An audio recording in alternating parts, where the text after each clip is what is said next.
Hi, and welcome to Matt Holman Talks Mental Health, the podcast where I have the opportunity to sit down and chat to amazing humans about their journeys with mental health. For this episode, I'm so happy to introduce Rhi to the conversation. Welcome, Rhi. Hiya. Hiya, lovely to see you. As always, just a brief introduction from me, and then I'll let Rhi do a formal introduction, let you know who she is and what she does. So Rhi and I met only recently, actually, during a mental health first aid training course. Rhi was one of the delegates on the training, an amazing standout delegate because she talks openly about her experiences with mental health and her journey already. So I already know she has an amazing story to share with everybody. So we'll get to that shortly. As I always do during my trainings, I use them as a great opportunity to offer. If anybody would like to join me on a podcast recording, please feel free. And Rhi reached out and said yes, which is just incredible. So I'm so happy to have you here. Lovely to bring you to the session to talk about your experiences. And yeah, just want to pass over the baton to you now. So if you can do your own introduction, please, Rhi. Sure, yeah, it's lovely to be here too. So I'm Rhi. I work in marketing for a theatre. And then before that, I was actually a children's commissioner for the NHS. And I've also done a psychology degree. But what I will say is that my experience with mental health, as much as I've got kind of this history, is actually really, really new to me. And something that only happened a few years ago. And I think before that, I was quite naive to everything. Okay, no, I appreciate that. And we're going to delve into all of those pieces and elements. And I know you're going to tell us a fascinating story as well of what's been going on for you. So the big question, as always, your journey with mental health. Now, you define what that looks like. You explain it from your perspective. Of course, that's the beautiful thing about this is it's your story and you tell it. And I'm just going to pass that thought over to you, let you go. So tell us your story with mental health. Yeah, so it was 2019 and kind of, I think at the time I didn't realise, but now I kind of look back and I was in quite a down period. And then I go to this thing each year and it's like a summer school. So it's a amateur dramatic summer school. And basically I'm surrounded there by people that have the same interests as me. I very much love theatre, but also people that kind of tell you how great you are all the time and you're having a lovely time with them. And over the course of that week, I think I was kind of building up to that week in my head. As I said, I'd been quite down, but I knew that this week would be absolutely brilliant. And over the course of that week, I really, really struggled to sleep. I think I drank a few cans of Red Bull also over the course of this week, which I've now learned is not a good thing for me to do. Right. And so I basically had a week where I'd probably slept kind of 2 hours maximum a night. And when I got home, I kind of wasn't really making sense. So my mum got really, really concerned about me. My friends were concerned about me. And I was kind of saying all kinds of weird things. And, you know, if I watched TV, I felt like the TV was talking to me.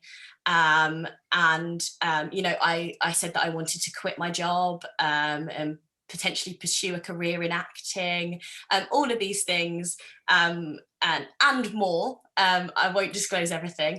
And so my mum was very concerned. And so the first thing she did was call a GP. I refused to go with her. I said, I'm fine. I just need to sleep. Just let me sleep. So then I spoke to the GP on the phone. I told them that I was fine because I could. Yeah. And then I think the next thing that happened is she took me to A&E. And the whole time we're going there, I'm saying, is Granny okay? Is Grandpa okay? Is someone else not okay? I don't understand, you know, why we're making this trip.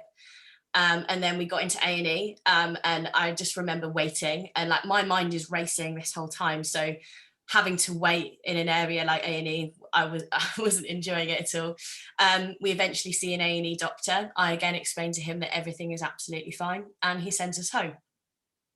I'm then like getting at this point quite annoyed with my mum and all of these things she's trying to do, because I keep telling her I'm going to be absolutely fine, even though I am having spells of, again, saying these weird things and everything. And so the next thing that she's advised to do, I think by the GPs, is to call the police, because if I'm to be sectioned, it's the police that need to do that. So the next thing you know, 2 police officers are in my house, and we're just sat down in the living room having a chat about kind of what's been going on. And I just say, yeah, I'm absolutely fine. I don't know what she's worried about. Like, honestly, this is all crazy for me. And I managed to like hide any of these thoughts or things that I'm saying around these people. And so then the police go. And I eventually convinced my mum that I'm absolutely fine. And actually, I just need to go away. I need to go and enjoy myself. All I've been doing is doing things for other people. And that's why I've been unhappy. So I need to go and have a really nice time. So she has to let me go. And so I get on a train, I go to London, and I have a lovely couple of days staying in a nice hotel. I think I saw 3 or 4 shows. I do lots of shopping. I'm having a really great time. Bump into some friends. And then next thing you know, I've decided I'm going to go to Edinburgh because loads of my friends are up there for the festival.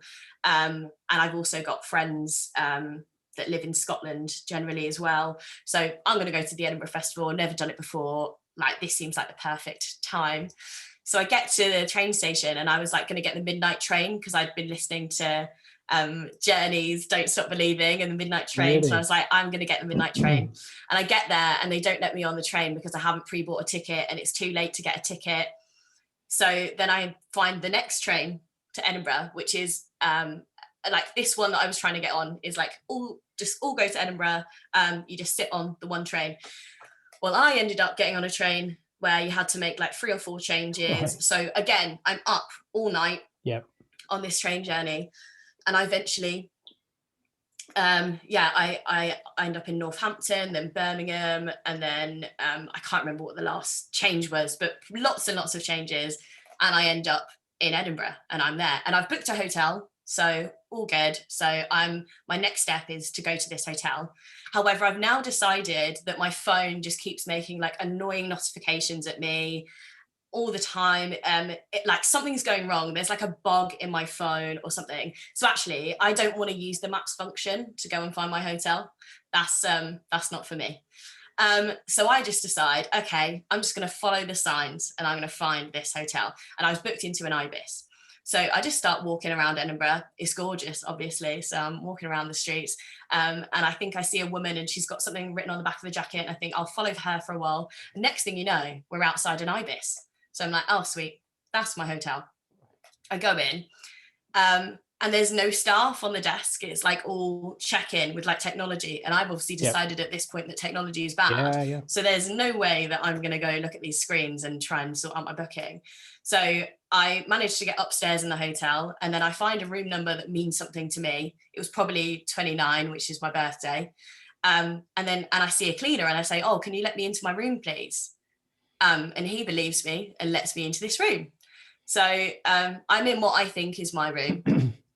And then I'm thinking, I'm tired. Come on, I need to sleep. So I basically take off all my clothes, get in the bed, and start drifting off to sleep. I've texted a couple of friends that are in Edinburgh to say, I'm in Edinburgh, I'll come and meet you in a bit, but just having a bit of a rest first, but I'll come and meet you later. And then, I don't know, probably a couple of hours go by and there's really, really heavy knocks on the door. And I'm thinking, oh my God, like what's going on? And then the next thing you know, the door is burst wide open and 3 police officers burst into the room.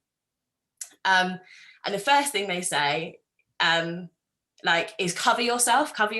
And I'm saying, and I'm just like, I grab a pillow and I cover myself up. And then I realize what's happened, like very quickly in my head, because I was finding it very quick to like join up the dots, but then hard to communicate it. And I say, please, can the male officers leave? Please, can I just speak to you, to the female officer? Just give me 5 minutes and I'll explain everything. And I like get my phone and I say, look, it's here. Like I am booked into a hotel. I've obviously gone to the wrong one. Like, I'm so sorry.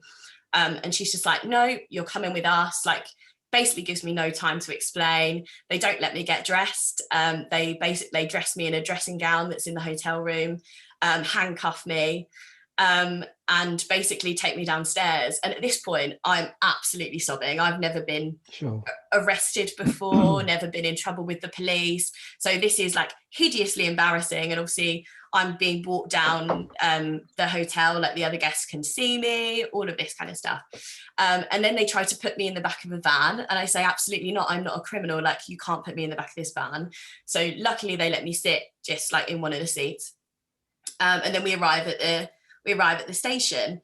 And And this whole time I'm kind of like going through periods of like crying and then just being very like serene and calm, because I'm just like, no, this is a test. This is a prank that someone's put on you. There's cameras. It's like you're being like Darren Browned or something, is how I was like picking it up in my head. So like I would go through like these different series of emotions, and this woman was just, you know, this police officer was, you know, really not happy with me. Like all of them were just like, oh my God, like she's an absolute, you know, like it's all crocodile tears, it's all, you know, she's playing up to it, all of this kind of stuff. And I was kind of sat there like still in this dressing gown. Like one of the worst things, and this might be a bit of an overshare, is I kept saying to them I'm on my period, and they hadn't let me like go and like put underwear on or anything like that. So it was just all really horrible. And eventually they did allow me to go and get dressed. And then I'm getting like booked in, and there's a different police officer at this time. Luckily the 3 that arrested me that I found treated me so horribly had gone off shift, and this other guy, and he didn't have a Scottish accent, so I immediately said to him, you're an actor, because like you don't have a Scottish accent. So this is how I know that this isn't like right. Like you're an actor, I kept saying to him. And then eventually they put me in a cell. And at this point, again, I'm so sleep deprived, even though, you know, I've tried to like catch up on things and stuff. And the only way I can explain what it was like being in that cell is, from what I understand, like some of the signs and symptoms of autism, where your senses are kind of overloaded. So the lights were really, really bright.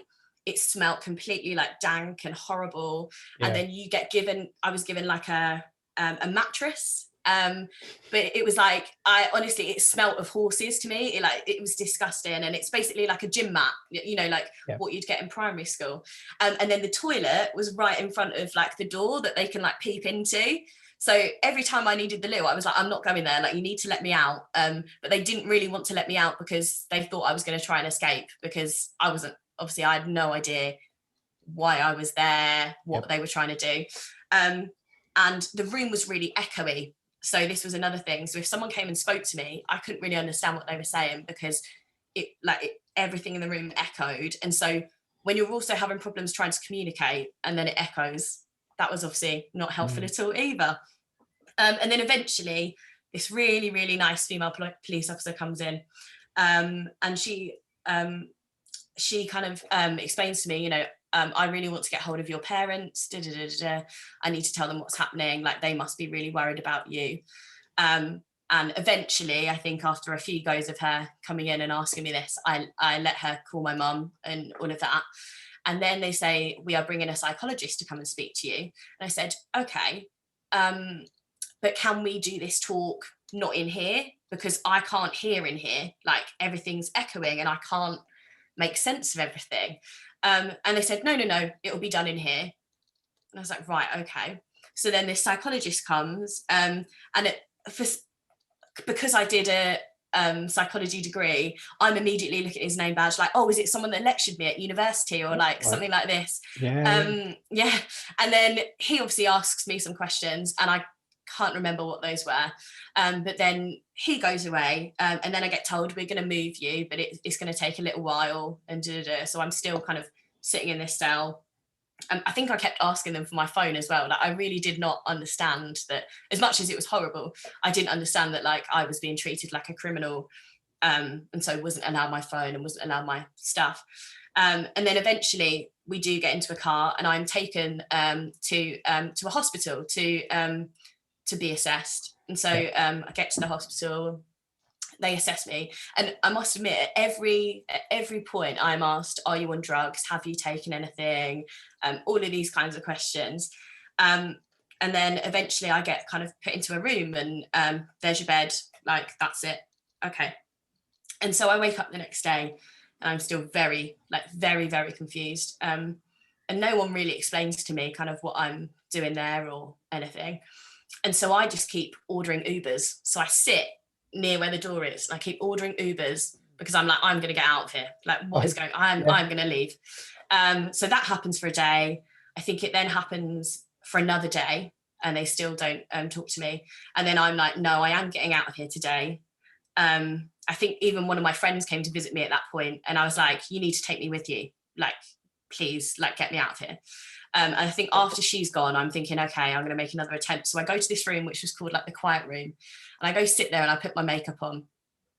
And the next thing you know, 10 nurses bundle through the door, 2 pin my arms down, another one bends me over, and they basically inject me with, I'm guessing is a sedative, and I'm absolutely shocked because I've not asked for this. And also I thought I was in like the quiet place, so like so yeah, and all of these nurses come in, and afterwards I'm absolutely just kind of traumatized by what's just happened, and I can't believe that these people that are supposedly taking care of me have done this. And they also give me in these kind of 2 days, they give me the paperwork that the psychologist wrote down when I saw him in the police cell. And I remember going through it and saying, well, that's not quite right. No, I don't agree with that. No. But like, none of this is reading to me as actually what's happening. I really don't understand what's happening, and no one's explaining it to me. So after this has happened with all the nurses in the room, I see there's a copy of the Scottish Mental Health Act. And I'm like, well, I can understand this. Like, I've worked here for the NHS, I've done a psychology degree. So let's go through this. Yeah. And so I find one of the nurses and I say, can you give me some Post-it notes, please? And so she gives me some Post-it notes, and I go and take it into my room and I read through it. And I start understanding, okay, there's like this thing called a 3-day section, and then there's this thing called like a standard section, which is like your long-term kind of ones that don't have a clear ending, should we say. Yep. So I'm going through like writing down questions and all of this. And then that night, a nurse comes around to give everyone their medicine. And this nurse comes into my room and says, will you take your meds? And I'm just like, I will take them, but can we go through this first? And so I take her through the Scottish Mental Health Act and ask her all of my questions. And this is when I finally learned that I'm on kind of an open-ended section, and that I have been sectioned, and that I'm in here because they're worried about me, etc., etc. And so basically I finally got my answer, I think 3 days into being in hospital. I finally understand why I'm there, and I can actually start to get better. So she goes away, and then I'm in there for kind of, I guess, I think 2.5 weeks. And then my dad comes up to Scotland to come and get me. I do get to see my first ever Edinburgh Fringe show, so like that did happen. So we don't need to be really sad for me. No. I got to go to one. And then I'm discharged, and I'm discharged with half a page of notes to take back to England. Wow. And my mum was on holiday, and I was living with my mum at the time, so I had to go and live with my dad while she was away because they didn't want me to be on my own. So that was a nice experience in a flat with my dad, who I've kind of not lived with for years, but it was, bless him. Like, it was obviously because, they're all very, very worried about what's going on. Mm-hmm. And then you get back. And so I was very lucky, I think, because of all of the issues that my mum had trying to get me help beforehand, she'd made a lot of complaints, but also we've got a family friend that's a doctor, so they got me, like a GP in North Essex, they got me fast tracked to the early intervention service. Okay. And so I start having these appointments, and I must say I also did see a psychiatrist in the hospital who told me that this was a manic episode, so I started getting an understanding that was a manic episode, and I was like, okay, well, actually it seemed pretty great because I was having all of these wonderful ideas and but okay, it's a manic episode if you say so. And then so I have to go to all of these different appointments, and each time I go to these appointments, rather than them sharing their notes with each other, I have to tell that story again and again. And at this point, I'm years past it now, but at this point I'm finding it very traumatic to kind of tell this entire tale, because one, I'm like, this is very, very weird, isn't it? And I'm not right. But also it's quite traumatic to relive some of those things that happened. And so I see the care support worker, I see the psychiatrist, I see the psychologist. I've also got to see occupational health from work, and I've got to tell each of them this story. And then I also get a notification from my GP. We hear that you've been in hospital. We'd like to see you. And I'm just trying to get back to normal. I'm just trying to live my life again. Okay. And so I'm like constantly saying to work, I'm fine to be back. I'm absolutely fine. No worries at all. We were going for a really busy period, so I must get back to work. Yeah. And then, and kind of that's that. I do eventually, I think after kind of 6 to 8 weeks, I go back to work, which I think is actually very quick. When I see the psychiatrist, she mentions bipolar disorder, and I just shoot her down immediately. I shoot her down and I say, absolutely not. I've read about that. And if you give me a diagnosis of that, I get my driving license taken away from me for 3 months and I need to go back to normal. And I'm moving to Colchester now, which is like half an hour away from my family. So if I'm doing that, like, then I can't even go and see them. I can't go and do my rehearsals. So no way. Absolutely, I refuse your diagnosis. And then kind of a kind of months go by, and I'm on medication, and I'm not going to say that I was completely normal. I think I was still quite uninhibited for a while, and then kind of months go by, and then we get to like kind of, I guess, January 2020, and I start feeling really, really low, and basically I'd come off the medication because they told me I had to be on it for 6 months, and so I'd come off the medication and I just thought, oh my god, this is me now. And the only way I can describe it is I lost all sense of passion. So, and I'm a really opinionated person. I had nothing to say. I felt like I could add nothing. I had kind of, and it kind of revolved a bit, I guess, around self-esteem, but I have nothing to add, nothing to say. I don't feel passionate about anything. Everything I enjoy just brings me no joy, just completely flat. And at that point, I spoke to my mum about it. She got in touch with my care worker and we started therapy. And then the pandemic hit, but we continued the therapy over the phone. And you know, when you just don't know what has made it work, was it the therapy, or was it actually the fact that I got to spend all of this time inside with not many people, and actually not having to do the things, because before I was forcing myself to go out with my friends, because I knew if I didn't show up, that would be weird for me. And so I'd go for like an hour and then make up some stupid excuse that I had to leave because I felt uncomfortable being in groups of people. And I also didn't want to meet new people because I felt I wasn't me. And they're obviously going to hate me because whoever I am now is not who I am. And so actually kind of having that time to get better over the pandemic meant that I could like almost slowly build myself up again. And yeah, that's kind of how it went. I think we did about kind of 12 weeks of therapy. And then at the end of it, the care support worker gets in touch and she's like, I think we're ready to discharge you now. Okay, cool. Right, you're fixed. All done. And I said, well, if that's the case, I'd quite like to see this psychiatrist again, actually.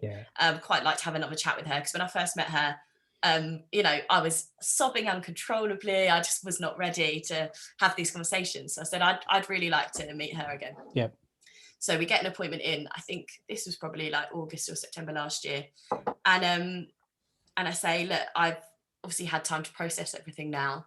And I will point out that even in that meeting, that kind of period of lowness in like the January through to April, I hadn't even processed at that point that was probably depression.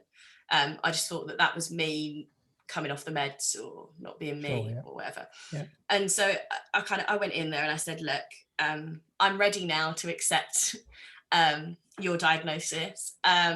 I've looked back at other periods of my life and kind of looked at perhaps the way I've handled things, or the ways in which I've been maybe erratic and potentially have actually had periods of mania, but also low periods.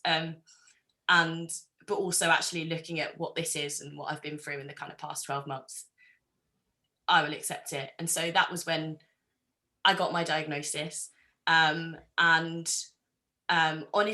it was like a few people said to me, you know, do you feel better now that you've got a diagnosis, you know, that you've got a kind of a label on it. And I'm not going to lie to you, the reason I fought for that diagnosis is because of my background. And I know that if I ever needed help again, if I've got that diagnosis, I'm much more likely to be taken seriously and to get the help I need immediately if I can go in and say, I've got bipolar disorder. And as much as it comes with the stigma about it, the way I've kind of found the past year has been that the more open I am about it, and also the more I look for other people's stories and hear their stories, the better I feel about it. And the better I can manage it. And, you know, and you learn over time kind of what your triggers are and actually, and how you can kind of manage that all and deal with it all. So yeah, in a nutshell, that's my story. Wow. An amazing story as well, and thank you for sharing so much of the detail and depth to it as well. I hope that anybody that is listening hears that, you know, because you've given us the everything, you know, in terms of the relationship that, or how it changed, how you were, you know, processed through your systems, you know, in the Mental Health Act and supporting you through the Mental Health Act. And that's, you know, to be reminding people that being sectioned under the Mental Health Act isn't because you're being, you know, dangerous to people, or because, you know, it's not because of that. It's because it's to protect you.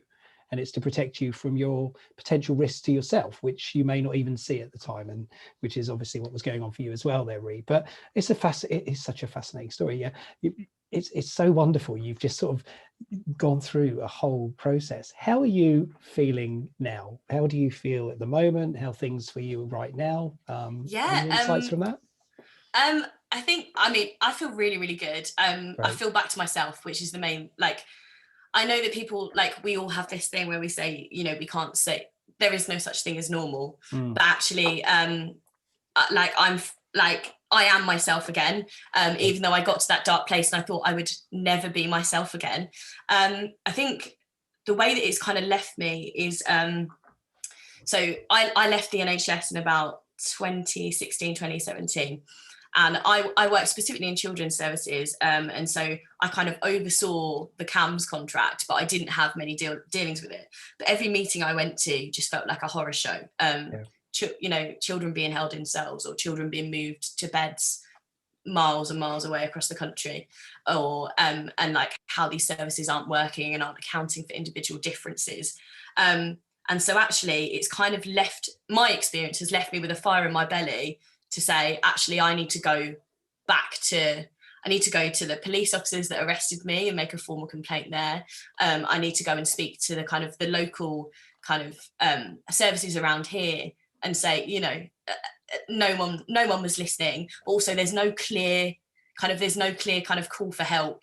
And actually, you know, my mum was really, really struggling and couldn't get any help. But then also these appointments that I had when I was diagnosed, they weren't that helpful, actually. And I knew that as a commissioner at the time. I knew that we should be talking about multidisciplinary teams. So you get all of the people involved in a case in one room at one time and get them all to speak, because then that person only has to share their story once, but also they can come up with the care plan all together using all of their different expertise, rather than it being very kind of piecemeal.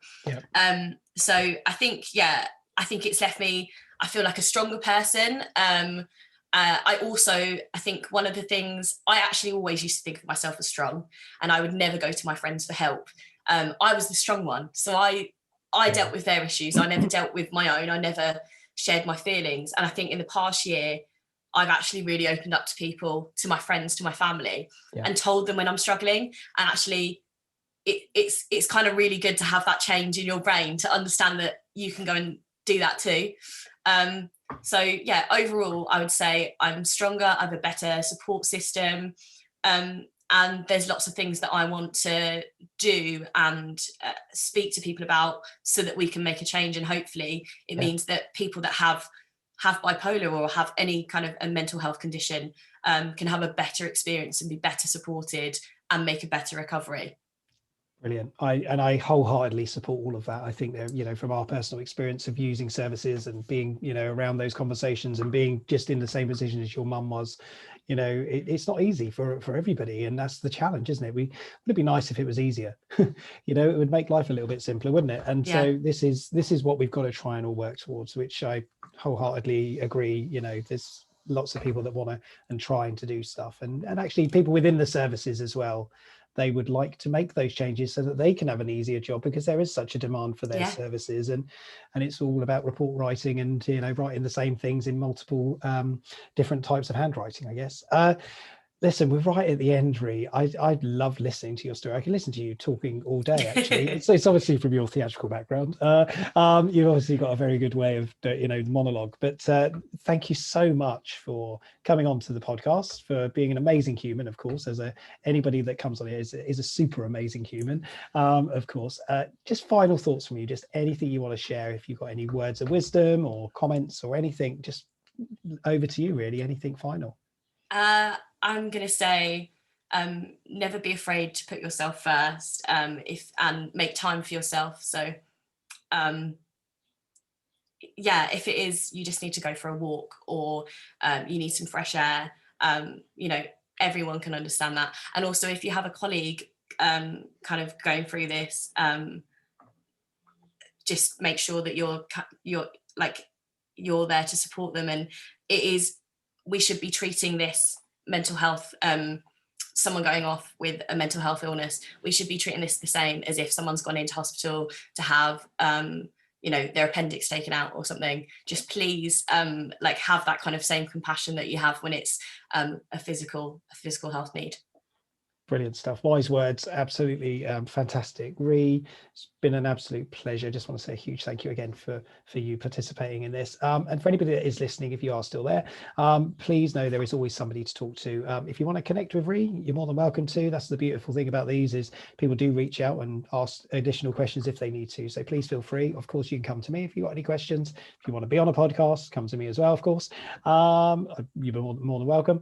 And if you are struggling, you do need extra help, remember Samaritans exist today as a safe space to be able to talk about some of those worries or concerns. Nobody in this world today should feel that there is nobody to talk to. So reach out. Samaritans is free to call 116 123. If you're not into the calling, maybe you can text to shout 85258. There are many organizations out there that are just there to listen. But please do know there's always somebody to talk to. Rhi, thank you so much. It's lovely to see you, and thanks for having me. Wish you all the very best for the future. Take care of yourself. Cheers. Bye.